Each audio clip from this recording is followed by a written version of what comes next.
become gangs, why they become members of gangs, why they stay in gangs, and why they can't leave gangs.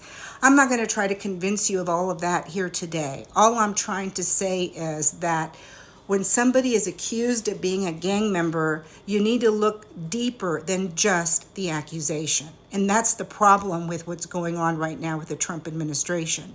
They looked at this accusation. Could he be a gang member? Good enough for them. Let's ship him off to El Salvador. One of the major problems with what the Trump administration did is that it relied on supposed tattoos that connect these individuals to the gang. According to a 2023 report by the U.S. Customs and Border Patrol unit, they said that tattoos are not a definite indicator of the Tren de Aragua's gang.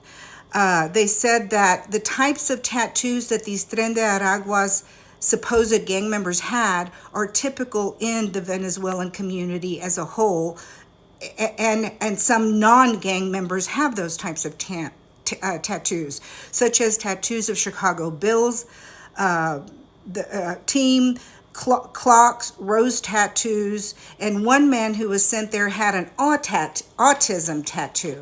So it seems to me that this idea that they could identify these gang members because of tattoos is highly suspicious. The only other thing that and then the other thing that another law enforcement officer has said is that, yes, the Tren de Aragua's gang is a violent gang, but by comparison, there are other much more violent gangs in the United States, including the MS-13. Again, I'm not here to sell anybody that the gang wasn't bad, or that gang membership isn't bad, or that people aren't bad, and that people who commit crimes shouldn't be deported. All I'm saying is that you have to actually make sure you're deporting the right people, and people who are actually violent and actually in the gang. The last thing I want to say is that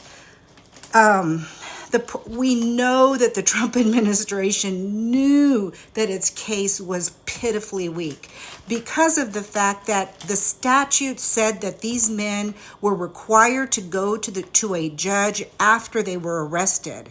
And instead of doing that, the Trump administration put them on planes and set them out of here. And even when the judge said, you need to turn around and bring those people back, the Trump administration refused to do that too. So that, to me, is knowledge. They knew their case against many of these gang members was pitiful, because if they had a strong case, they wouldn't have been afraid to go to court and prove it to the judge.